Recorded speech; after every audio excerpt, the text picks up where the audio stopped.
राजनाथ सिंह का भी नाम उसमें आता है। डगमंगला चौराहे पे बड़े बड़े लोग, रसूखदार लोग हैं। अन्य प्रदेशों से बिहार की क्या तुलना की जा सकती है यहाँ? उसमें मदरसा बोर्ड के बोर्ड ऑफ डायरेक्टर थे। कभी आप निशाने पर रहे हैं? सारी चीजें सबको सूट नहीं करती हैं। थोड़ी बिहार में अभी साल चुनाव भी होने वाला है 1994 का सदन का रिकॉर्ड और काफी समय से मांग भी चल रही थी। हमारे नेता ने अपना डिसीजन ले। चीज मैं देख रहा था, परिषद जो है वक्फ परिषद है, उसमें हर एक स्टेट का जो है चेयरमैन का नाम जिक्र था। तो बिहार में मैंने देखा शिया और सुन्नी जो है दोनों चेयरमैन और बोर्ड बनाया गया है। दूसरे भी स्टेट में इस तरीके की जो है स्ट्रक्चर है या सिर्फ बिहार में इस तरह का स्ट्रक्चर? यूपी और बिहार में ऐसा कानून में प्रावधान है कि एक्चुअली शिया जमींदारों जो लोग थे उनकी बिहार में यूपी में संख्या है, उनकी प्रॉपर्टी है। तो कानून एक ही है, कानून दो नहीं है, सब कुछ सेम है। लेकिन स्वाभाविक है कि उसका इम्प्लीमेंट हो, उसको जिस उद्देश्य से बोर्ड बनाया गया हो। बोर्ड तो सुपरवाइजरी अथॉरिटी है, बोर्ड को सिर्फ सुपरवाइज करना है।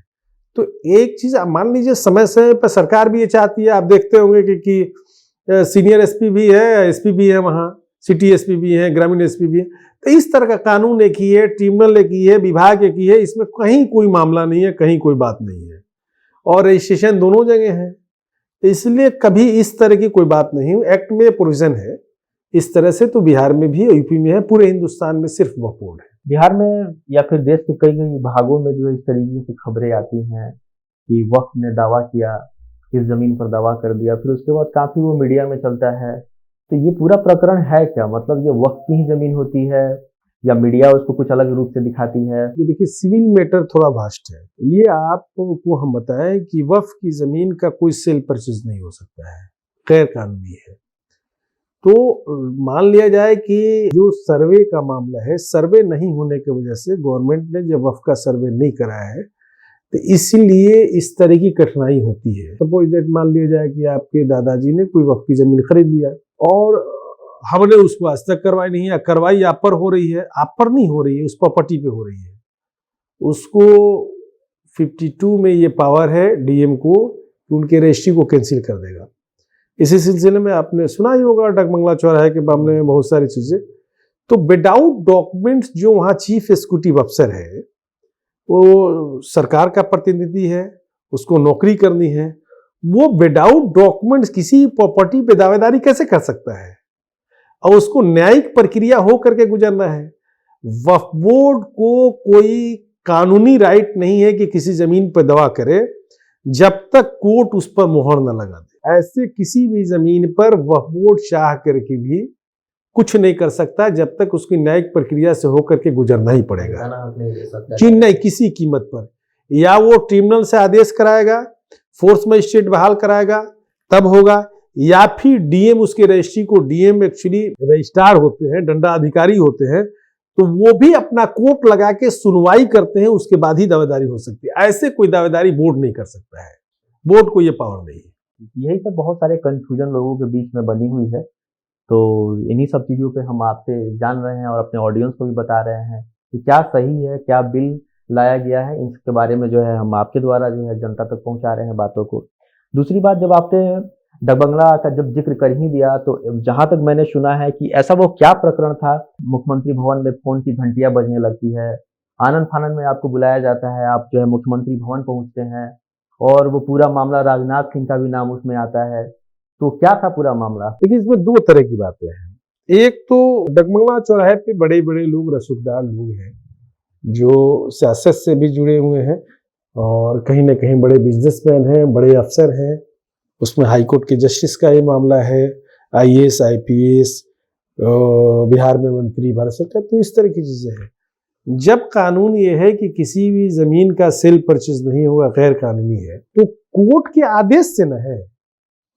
अब कोई मामला न्यायालय में चल रहा है या कोर्ट ये आदेश कर देगा कि सारी रजिस्ट्रियां अवैध है, तो इसमें चेयरमैन कहाँ रोल है? चेयरमैन ने इतना ही किया कि उसको लीगल प्रोसेस में डाल दिया, बस इतना ही मामला था। और न्यायालय ने ये, हमारा सौभाग्य कहिए, ये मामला डगमंगला चौराहे का लगभग 17 बीघा जमीन है, इसमें Saket tower, Vishal mega mart, times of India, Kaushalya estate, one mall, 2500 crore की। तो उसमें 31 साल केस चला, 88 से लेकर के संजोग ये था कि मेरे तरफ से पहल यही थी कि इस केस का डिस्पोजल करा दिया जाए, फैक्ट पर डिस्पोजल करा दिया जाए। तो न्यायालय ने आपके अगेंस्ट में आदेश कर दिया, तो इसमें सरकार की क्या गलती है, चेयरमैन की क्या गलती है, बोर्ड की क्या गलती है? इसमें तो आप केस हार गए ना, आप ना कोर्ट गए थे। अब यह बताइए कि आप मेरे अगेंस्ट में कोर्ट जा करके मैंने as a chairman, as a board, as a सरकार आप ही हार जाएंगे, तो इसमें मेरी क्या गलती है? उसको लीडिंग बनाया गया और इसी सिलसिले में आपको समझ लीजिए कि बहुत सारी कहानी हुई, बहुत सारी बात हुई, लेकिन उसमें विजिलेंस का भी केस हुआ। इसी सिलसिले में मामला चला गया एक आपको फजल इमाम कॉम्प्लेक्स है, वो भी लगभग 350 करोड़ की प्रॉपर्टी है, एकदम ऑन रोड जो है, फ्रेजर रोड पर। तो बहुत दिन से बिल्डिंग बन करके तैयार थी। हमने कहा कि भाई इसकी बिडिंग होनी चाहिए, नुकसान हो रहा है, पब्लिक का नुकसान हो रहा है, गवर्नमेंट का भी नुकसान हो रहा है, जिसके उद्देश्य से बिल्डिंग बनी है वो बंद पड़ा हुआ है। तो हम उसकी बिडिंग कराने के लिए बजाबते पेपर में निकाला, तो पेपर में निकाले कि तो मामला हाईकोर्ट गया। हाईकोर्ट में गया तो हाईकोर्ट ने इंटीम स्टे लगा दिया उस पर। फिर हम मेंशन कराए कि अगर आपको लगता है कोई मामला है तो आप ही अपनी निगरानी में कर दीजिए। हमने रिक्वेस्ट ये कराया माननीय उच्च न्यायालय से कि आप अपने निगरानी में इसकी बिडिंग करा दीजिए, इस बिल्डिंग खुल जानी चाहिए, बहुत दिन से बंद पड़ी हुई थी, 12 से ही कंप्लीट हुई या बिल्डिंग बंद पड़ी थी। तो उसमें हाईकोर्ट ने विजिलेंस आईजी को बुला करके तुरंत जांच का आदेश कर दिया। हाईकोर्ट में निगरानी का जांच का आदेश रहा है, तो उसमें 73 करोड़ रुपए एक नंबर के पैसे लोगों के डूबे। सब लोग छोड़ छाड़ करके अपनी प्रॉपर्टी को भागे, उसमें बड़े बड़े लोगों का नाम आया। तो अब उसमें जो हमारे यहाँ अफसर थे, 5 मैंने एक वैलेंट IAS अफसर थे, सब उसमें 2 आदमी को तो उसमें IAS मिला भी था, फराग साहब थे, ये सारे लोग थे। तो अब ये हमको ये बताइए कि ये जिस लेवल पे सबकी जिम्मेदारी फिक्स है और उस जिम्मेदारी के हिसाब से जब जांच हुआ तो जो लोग दोषी पाए, और ऊपर वाले क्रम है कि हम चेयरमैन वहां रहने के बाद भी हमसे एक बार प्रशासन के लोग जो विजिलेंस के SP आया करते थे, DSP आया करते थे, उन लोगों ने किसी तरह की कोई बात नहीं की और ये केस को ट्रू किया। जो लोग दोषी थे उन पर कार्रवाई हुई, लोगों के पैसे डूबे और लोग छोड़ छाड़ करके भागे। इस दौरान तो आपके पास फोन भी कई आते होंगे, पैरवी के लिए भी आते होंगे, क्या आपको उस समय डर भी लगता? एक्चुअली 2 बड़े गंभीर घटना हुए जीवन में जिसमें थोड़ी परेशानियां मेरी बढ़ी। उसमें एक घटना थोड़ा सा पीछे ले जाए आपको, वो 21 जुलाई 2017 की घटना है, जो मुजफ्फरपुर में 31 आदमी जेल गए। वफ की प्रॉपर्टी का ही मामला था, 31 आदमी जेल गए और इतना बड़ा मामला था कि जो 9 मजिस्ट्रेट बहाल हुए थे, 471 सिपाही थे। ये हिंदुस्तान पेपर में मैंने पढ़ा था। 12 थानादार थे, मुजफ्फरपुर के दोनों DSP थे, सिटी SP अपने थे, SP अपने थे, बाद में DM साहब को पहुंचना पड़ा वहां। इतना बड़ा मामला था और 31 आदमी जेल गए। बहुत हल्ला हंगामा हुआ, उसमें पूरे बिहार में विरोध हुआ। एक बड़े माने मौलाना थे जिनको पुलिस ने मार करके उनका हाथ पैर तोड़ दिया। वो वक्त था 21 जुलाई 2017 रात का। मुख्यमंत्री जी का फोन आया और उन्होंने कहा क्या मामला है मुजफ्फरपुर का। तो हमने सर वो हाईकोर्ट का आदेश है, ट्रिब्यूनल का आदेश है, उसमें हम लोग क्या कर सकते हैं, तो उस पर नजर रखिए आप।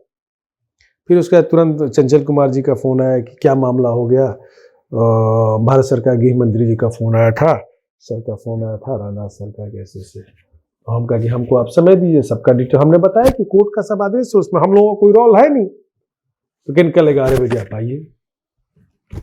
तो हम गए तो मीटिंग में व्यस्त हो गए। तो फिर हम वेट करके निकले, तो फिर हमको फ़ोन किए कि अब 3 बजे आइए।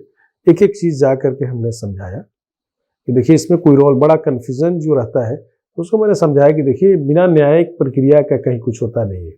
बोर्ड के चेयरमैन का, ये बोर्ड का काम है, वेलफेयर का काम है। कानूनी मामले को तो जो सिस्टम है, कानून का जो जनरल सिस्टम, उसी सिस्टम से होगा। तो उसके बाद से फिर मुख्यमंत्री जी का फोन आया कि इस तरह का मामला, आप फिर प्रेस कॉन्फ्रेंस कीजिए। तो हम बुला करके सारे मीडिया वाले लोग एक प्रेस कॉन्फ्रेंस किया और बताया कि देखिए ये सच्चाई है और इस तरह के लोग हैं और सामाजिक तत्व हैं, इन्होंने ज़मीन को पकड़ा था और इस पर कोर्ट का ये आदेश है, इन पर इतने FIR है, हाई कोर्ट का आदेश है, ट्रिब्यूनल का आदेश है, गृह विभाग का आदेश है। उसके बाद से जाकर के वो चीज़ें हुई, बड़ा विरोध हुआ उसमें पूरे हिंदुस्तान में कि इन्होंने ऐसे करा दिया, ऐसी बातें इन्होंने इतने लोगों को जेल भिजवा दिया, हाथ पे, बस इतने मेरा कोई लेना देना नहीं था इस सिलसिले में, ना मेरी कोई बातचीत, ना मेरा कोई मामला है। उसके बाद से अचानक क्या हुआ कि एक दिन सीनियर एसपी पटना का फोन जाता है आपके पास जी कि कहाँ है चेयरमैन साहब, ठीक है पटना में, तो डीएसपी बात करेंगे, तो आपको फोन करेंगे अभी, पुलिस लाइन में एक डीएसपी थे, बात करेंगे। सुरक्षा वगैरह आपको दी गई थी कि नहीं? जी सुरक्षा तो पहले से था, तो हम जिला वाला में कोई दिक्कत नहीं होता था, फोर्स तो रहता है, तो फिर फोन किया कि आपको दिक्कत ना हो तो हम एक सेक्शन फोर्स अभी भेज रहे हैं आपको। तो हम बड़ा मैंने थोड़ा परेशान हुए कि हमको कोई जरूरत है नहीं, मैंने बचपने से लेकर जवानी तक ना किसी से कोई मामला है ना लड़ाई, हम ऐसे पॉलिटिशियन कि हम पर 107 भी नहीं। अच्छा, एक सेक्शन फोर्स आया, तो फिर मैंने सोचा क्या है ना, कहीं ना मत कीजिएगा, आपको रहने का व्यवस्था है ना, हम कि ठीक है रहने का व्यवस्था तो है, लेकिन कारण क्या है, तो कारण उन लोगों ने नहीं बताया हमको, धमकी वगैरह आई थी?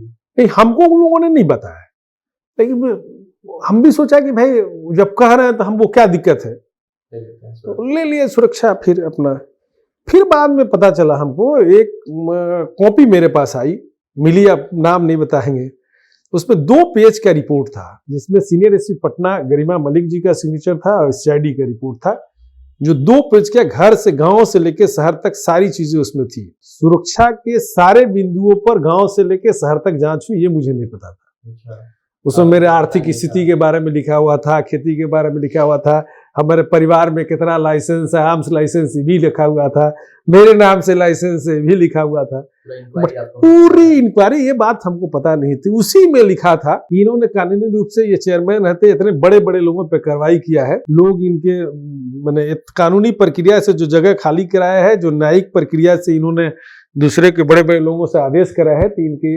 इनसे लोग खफा हैं, असामाजिक तत्वों के लोग इनसे खफा है, इनके साथ कभी भी अप्रिय घटना घट सकती है। ये चीजें हुई। अब देखिए मामला यहाँ है कि बाल बच्चे छोटे छोटे, परिवार का मामला, जब ये परिवार को पता चला तो परिवार के लोग, हम भी अब जो स्मूथली बुलेट से भी कभी कभी हम चले जाते थे, और स्वाभाविक है कभी इस तरह का मिजाज नहीं रहा, ना किसी से लड़ाई ना किसी से झगड़ा, तो हम लोकल बुलेट से भी अपने चले जाते थे। तो उसके बाद से थोड़ा सा हमको दिक्कत हुई, थोड़ा सा निकलने में हम ही परहेज करते थे। मेरीन ड्राइव बन चुका था, सुबह में हम टहलना, शाम में टहलना, अकेले टहलना, 2 आदमी के साथ टहलना, वो सब बंद कर दिया। फैमिली को बहुत कहीं दूसरे जगह भेजना अचानक बिना सिक्योरिटी का, हम, आपको विश्वास नहीं होगा, हम आज तक सरकारी आवास में नहीं रहे।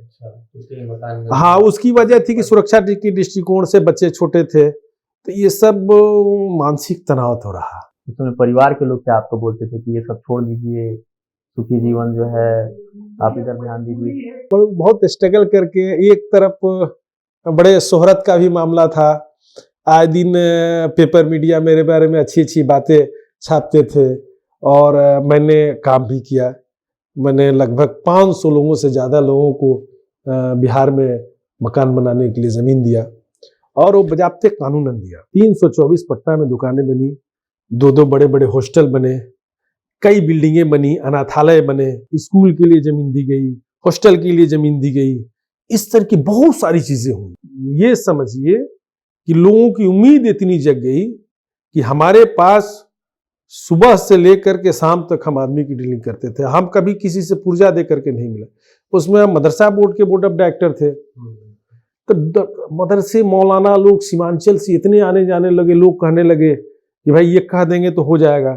तो अब स्वाभाविक है कि अब लोग कोई आया है तो आप नहीं मिलिए, लोगों की आपसे उम्मीद बहुत ज्यादा उम्मीद लगी, और हमको लगता है कि हमने अपने समय का सदुपयोग करने का प्रयास जरूर किया। कई मामले को जो आपने निपटाया, और जो एक नीयत थी वक्त करने की, वो शायद जो है आपने, जो जमीन है, जो प्रॉपर्टी है, मदरसा जैसे बनवाया या फिर छात्रावास, इस तरह की भी चीजें आप उन जमीनों पे बनवाया, तो नीयत भी फुलफिल हुआ, जो जिन लोगों ने वक्त किया होगा कि समाज के लिए जमीन हम दान कर रहे हैं। तो ये आपके कार्यकाल में कुछ काम हुए? एक चीजें लाइन खींची गई कि जिस उद्देश्य से वक्फ किया गया है, उस उद्देश्य, जैसे गरीब बच्ची की शादी में 25,000 रुपये देना, हम लोग किसी लोगों को जांच के उपरांत क्योंकि जिला अल्पसंख्यक कल्याण पदाधिकारी जो डिस्ट्रिक्ट में होते हैं वो वक्फ के नोडल अफसर होते हैं। तो ये बड़ी फैसिलिटी थी कि हमको ये पता चल गया कि समाज में ये आदमी आर्थिक स्थिति अच्छी नहीं है, अपने बच्चे की शादी करने में तो 25,000 रुपया बोर्ड से वो ये सारे पैसे जो खर्च हुए, चाहे गरीब बच्ची की शादी में 25,000 रुपया दिया जाता हो,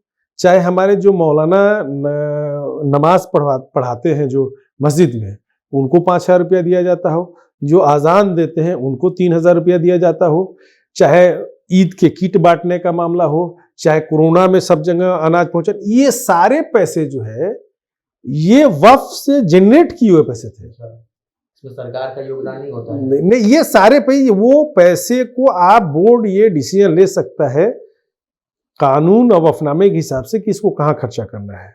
एजुकेशन पे आप मैंने एक इन्फेंट जैसे स्कूल है उसको हमने एग्रीमेंट किया, उसकी प्रॉपर्टी एक्वायर किया तो 10% बच्चे फ्री ऑफ कॉस्ट पढ़ेंगे। तो इन तरह की चीजों को ये एक तरह से सरकार के पैरेलल जो इसका इनकम है वो पॉलिसी बना करके खर्च कर सकता है, लेकिन ये शर्त ये है कि आप फायदा एक ही जगह से लेंगे, या सरकार से लेंगे या बोर्ड से लेंगे, दो जगह से आप फायदा नहीं ले सकते हैं। तो ये इसकी प्रक्रिया बहुत आसान है, आप किसी भी पैसे को खर्चे की नहीं, सिर्फ बोर्ड से रजिस्ट्रेशन चाहिए, आप खर्च कर सकते हैं, लेकिन कानून के दायरे में होना चाहिए और वफनामे के दायरे से बाहर नहीं होना चाहिए। आपके कार्यकाल के पीछे क्या वो पैसों को खर्च किए जाते थे कि वो वैसे ही लॉक था पैसा? देखिए, पैसा तो हमने जनरेट कराया, हमारे पैसे मैंने ऑफिस वगैरह की स्थिति भी अच्छी नहीं थी, ये सारी चीज पैसा जनरेट कराया गया, चूंकि एक्चुअली नई नई बिल्डिंगें बनने लगी और जो पुराने किराएदार थे उनको हम रिन्यूअल कराने लगे। मैंने 17 प्रॉपर्टी यहाँ पटना में खाली कराया, कुछ बड़े लोगों से प्रॉपर्टी खाली कराया। तो लोग जो है कानून को, जो वक्फ का कानून था उसका इंप्लीमेंट आज तक नहीं हो पाया था। कानून 13 में बना तो 95 में अमेंडमेंट हुआ, 13 में भी उसका इंप्लीमेंट नहीं हो पाता था, तो कई एफआईआर हुए। तो कानून इंप्लीमेंट कराया गया जब, तो चीजें सामने, सब ऊपर के चीजें साफ होने लगी। संसाधन तो आपके पास ऑलरेडी पहले से था। जो मान लिया पता चला कि ये डगमंगला चौराहे पे दुकान है, इसको 100 रुपया किराया दिया जा रहा है, उसका किराया 10,000 रुपया होना चाहिए, तो हमने कहा कि कानूनी तौर तरीके पे आप पैसा दीजिए, एसडीओ से रेंट फिक्सेशन करा करके आ जाइए, सिविल एसडीओ रेंट फिक्सेशन करते हैं। तो इन प्रक्रिया के चक्कर में लोग हमारी बातों को मानने लगे और हमने कहा कि हमें कोई दिक्कत नहीं है, कानून में जो प्रावधान है उसको आप मानिए, मेरी भी मजबूरी है, आपकी मजबूरी है, कोई दिक्कत नहीं हुआ। हमने जितने लोगों को जमीन दिया उसमें कोई दिक्कत नहीं हुआ, जो भी पैसे इनकम जनरेट हुए किसी कानून के बाहर हमने कोई काम नहीं किया। वक्त बोर्ड से थोड़ा इतर हम सवाल करेंगे अभी कि मदरसा बोर्ड की क्या स्थिति है, मदरसा शिक्षा जो है अभी बिहार में या फिर अन्य प्रदेशों में है, तो अन्य प्रदेशों से बिहार की क्या तुलना की जा सकती है, यहाँ शिक्षा की क्या स्थिति है मदरसा में? 1981 में मदरसा एजुकेशन बोर्ड बना। अब कारण कुछ भी हो, 81 में बनने के बाद उसमें कोई अमेंडमेंट नहीं हुआ, उसका कोई रोड मैप नहीं बना, उसका कोई सिलेबस नहीं बना, इसको पहले से ही बनना चाहिए था। तो ये पुरानी पद्धति से चला आ रहा था। इसमें हम आपसे अपील करना चाहते हैं, जानकारी देना चाहते हैं कि संविधान के आर्टिकल थोड़ा सा पीछे ले, आर्टिकल 29 और 30 में आप कोई भी एजुकेशन सेंटर हिंदुस्तान में खोल सकते हैं। मुसलमान नहीं, अल्पसंख्यक समाज, सिर्फ मुसलमान नहीं, अल्पसंख्यक में सब हम सबके लिए है। ये संविधान में आर्टिकल 29 और 30 जो सबके लिए है। तो अब ये मामला है कि इन सारी चीजों को चलाया तो गया, लेकिन समय समय में जो उसमें सुधार करना था वो नहीं हुए तो उसकी बुराइयां जो उसी तरीके से रहने लगी। तो इसमें एक कमिटी है जो गवर्नमेंट ने जीबी बोलते हैं जिसको, जो मदरसे को संचालित करती है, वो एक कमिटी है। कमिटी लोकल लेवल पे होती है, गवर्नमेंट इसमें एफिलिएशन देता है। इसमें हुआ कि सिर्फ 1128 मदरसे ही पूरे बिहार में थे। ये नेता नीतीश कुमार जी ने 2459 मदरसा एक ही बार कैबिनेट से पास कर दिया। ये आपको हुआ है 15 के आसपास, ठीक है। अब ये मामला रहा कि सब लोग लाइन में लगे कि भाई सबको सरकार से पेमेंट मिलने लगेगी, लेकिन जो बहाली की प्रक्रिया थी वो पुरानी रह गई। तो बहाली की प्रक्रिया जब पुरानी रह गई तो जो कमिटी के लोग थे वो अपने रिश्तेदार को वहां डालने लगे। इसलिए वो जो मापदंड था, जो अच्छे लोग थे एज ए टीचर, उनको इस प्रक्रिया में आए ही नहीं। अब मामला रहा कि ये सिलसिला चलता रहा। इस बात में लगातार बात हुई और होने के बाद से फिर इसमें अमेंडमेंट भी हुए, सिलेबस भी बने, कानून में तब्दीलियां भी हुई। इन चीजों में देखिए, एक चीज तो है कि ये सरकार जो है, वो जो गवर्नमेंट एडेड मदरसे हैं जिनका एफिलिएशन है, उनको पैसा नहीं देती है। जो इन सारी प्रक्रिया से पार कर जाता है, जिसको कैबिनेट से पास किया गया है, उसके जात उसी को पैसा मिलता है। मदरसे यहाँ बहुत ज्यादा है, सबको गवर्नमेंट पैसा नहीं देती है। जांच जिनकी हो चुकी है, जांच जिनकी हो चुकी है, सारी प्रक्रिया है जो सरकार के क्राइटेरिया में आता है। आपके माध्यम से हम ये भी अपील करना चाहते हैं, चाहे वो मदरसा अपने संसाधन से चला रहे हो, चाहे वो मदरसा गवर्नमेंट एडेड हो, अगर आप अपने संसाधन से भी किसी मदरसे को चला रहे हैं तो उसका आप अकाउंट रखिए, पारदर्शिता होनी चाहिए। अकाउंट रखिए। जो बच्चे पढ़ रहे हैं उनका सारा डिटेल्स होना चाहिए, चाहे वो रेसिडेंशियल हो, चाहे जो बच्चियां पढ़ रही हैं उनका डिटेल्स होना चाहिए। इनका रजिस्ट्रेशन होना चाहिए। जिला प्रशासन को, जिला शिक्षा पदाधिकारी को, सिविल एसडीओ को, थाने को इन्फॉर्मेशन होना चाहिए। आप मदरसे सही सोच और सही नीयत से चला रहे हैं और सिलेबस भी जो आपका बिहार में है, हिंदुस्तान में वही चला रहे हैं जो सब्जेक्ट है यहाँ, तो इसको ट्रांसपेरेंट रखिएगा, तो इस किसी तरह का कोई कंफ्यूजन नहीं होगा।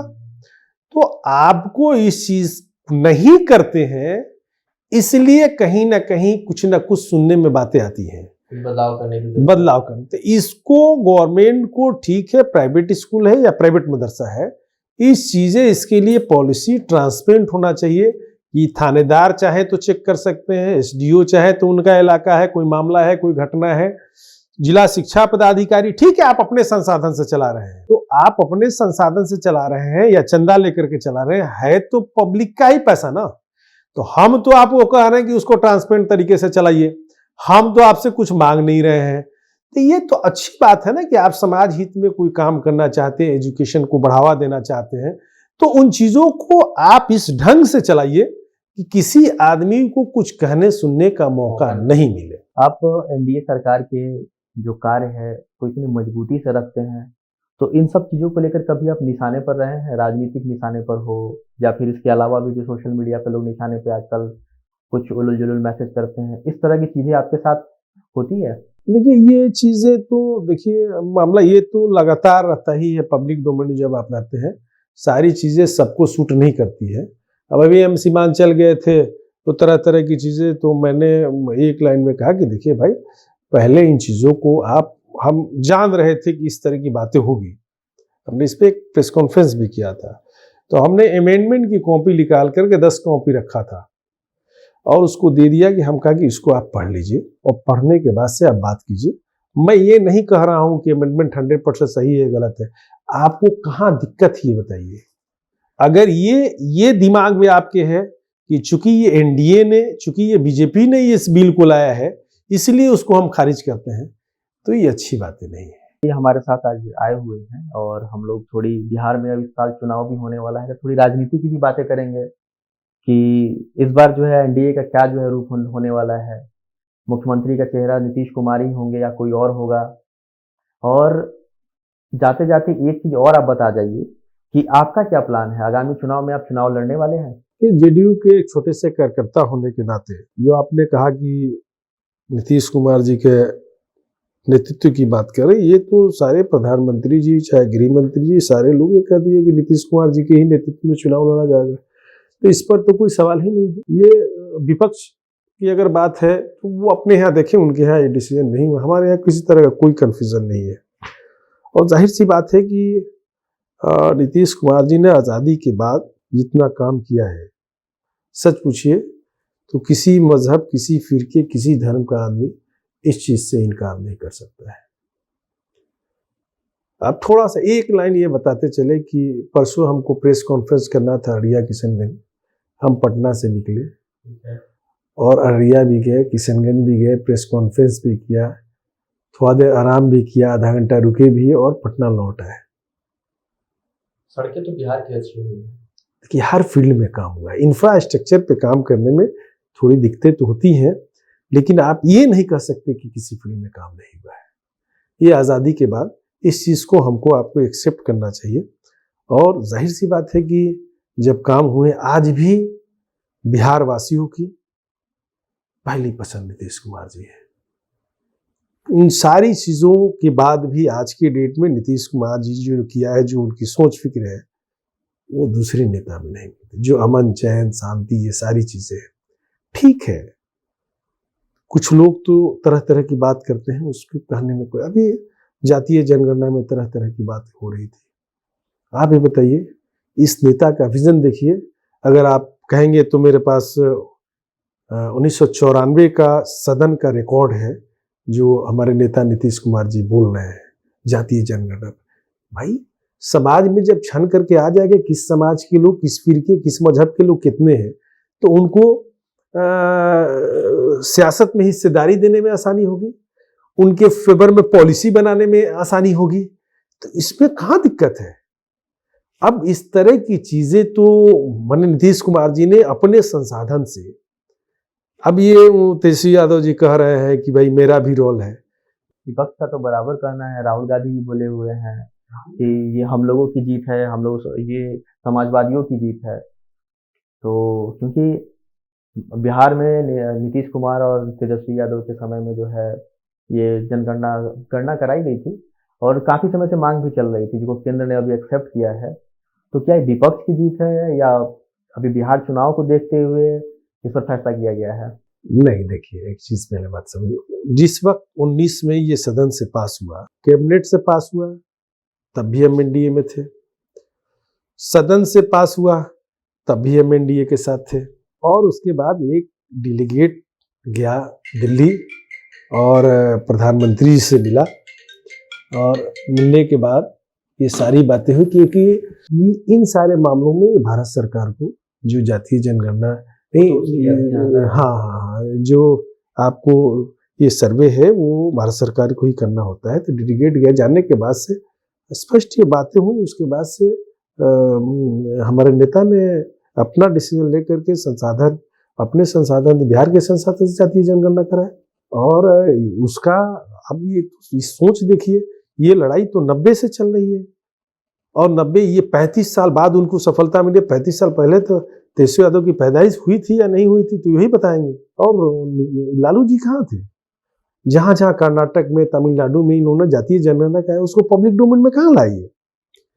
इनको तो बताना चाहिए, लालू जी से पूछना चाहिए कि राहुल गांधी को मटन बनाना सिखाते हैं, इस पर उन्होंने कभी कुछ नहीं दिया। 70 साल में आप जहां जहां आपकी सरकार थी वहां भी तो कर देते। तो ये दही में सही करने की बात, इसका कोई मतलब नहीं है। आप ठीक है, आप जातीय जनगणना की किसी ने अगुवाई नहीं किया, अगुवाई किया है तो नीतीश कुमार जी ने किया है। और पूरे देश में जो इन्होंने पॉलिसी बनाया है जातीय जनगणना के लिए, ये नरेंद्र मोदी जी का, इसका दोनों आदमी का स्वागत करना चाहिए कि इन्होंने इसके लिए जितना उनको बधाई दिया जाए माननीय प्रधानमंत्री जी को, माननीय नीतीश कुमार जी को, वो कम है। बिहार में आप लोग 2025 में लौट रहे हैं, कहा लड़ाई ही नहीं है। 25 से 30 फिर नीतीश। इस बार तो हम लोगों का टारगेट है 225 प्लस। हम लोग लगातार काम कर रहे हैं, बूथ लेवल पे काम कर रहे हैं। हम लोग थोड़ी कह रहे हैं कि हम क्रेडिट लेना चाहते हैं। क्रेडिट तो पब्लिक देगी, जनता तय करेगी। आप काम कीजिएगा, आप जैसा कीजिएगा वैसा आपको जो बोइएगा वही ना काटिएगा। अंतिम सवाल आपसे कि 2025 में आपकी क्या भूमिका होने वाली है? आप चुनाव लड़ने का मूड बना रहे हैं?